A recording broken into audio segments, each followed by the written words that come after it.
ជំរាបសួរបងប្អូនទាំងអស់គ្នាថ្ងៃនេះដែរនាងខ្ញុំនឹងមកបង្ហាញបងប្អូនពីរបៀបធ្វើ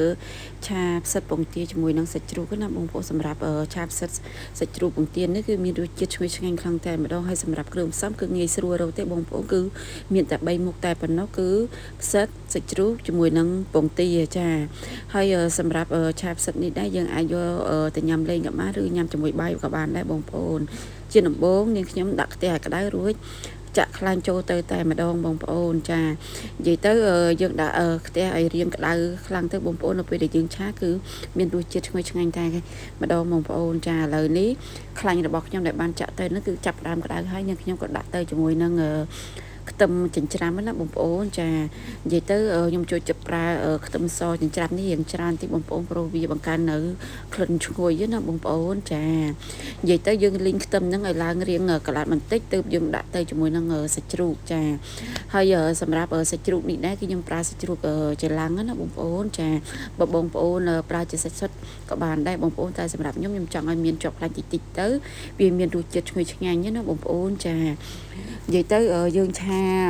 សាច់ជ្រូកនេះឲ្យឡើងឆ្អិនល្អហើយទើបយើងដាក់គ្រឿងក្រៅចូលណាបងប្អូនចា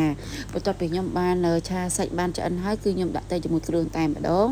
ដែលមានដូចជាអំបិលស្ករប៊ីចេងរ៉ូឌីចាប៉ុន្តែសម្រាប់រ៉ូឌីនេះគឺខ្ញុំប្រើតែចំនួន1ស្លាបព្រាបាយតែអត់កំពុងទេណាបងប្អូនចាហើយសម្រាប់ស្ករសគឺខ្ញុំប្រើចំនួន1ស្លាបព្រាបាយសម្រាប់ប៊ីចេងគឺខ្ញុំប្រើកន្លះស្លាបព្រាបាយចាហើយបន្ទាប់មកគឺខ្ញុំដាក់ទៅជាមួយនឹងប្រេងខ្យងចាប្រេងខ្យងខ្ញុំប្រើចំនួន2ស្លាបព្រាបាយចាហើយបន្ទាប់មកគឺយើងឆាគ្រឿងក្រៅនឹងចូលហើយនិយាយទៅយើងមានដាក់អំបិលបន្តិចដែរបងប្អូនចាដាក់អំបិលបន្តិចហើយនឹងទឹកត្រី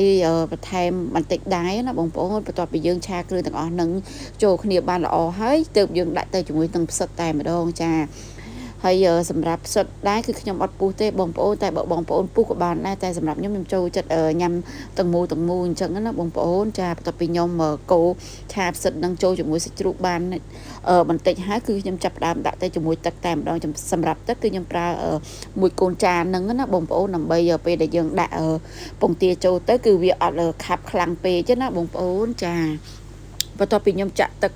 ចូលទៅហើយខ្ញុំទុកឲ្យទឹកនឹងរៀងបានពុះល្អហើយទើបខ្ញុំបន្ថែមទៅជាមួយនឹងពងទាណាបងប្អូនចាព្រោះពងទាយើងដាក់ទៅក្រោយគេសិនណាបងប្អូនព្រោះយើងត្រូវការឆាសាច់ជ្រូកនឹងឲ្យឆ្អិនល្អសិនអញ្ចឹងណាបងប្អូនបន្ទាប់ពីយើងដាក់ពងទាចូលហើយគឺខ្ញុំចាប់ផ្ដើមកូរពងទានឹងឆាចូលគ្នាបាន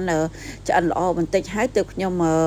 រោយទៅជាមួយនឹងម្រេចណាបងប្អូននិយាយទៅយើងកុំភ្លេចម្រេចព្រោះអីឆាផ្សិតដាក់មកជាមួយម្រេចនេះគឺមានរសជាតិឈ្ងុយឆ្ងាញ់ណាបងប្អូនចាឥឡូវនេះ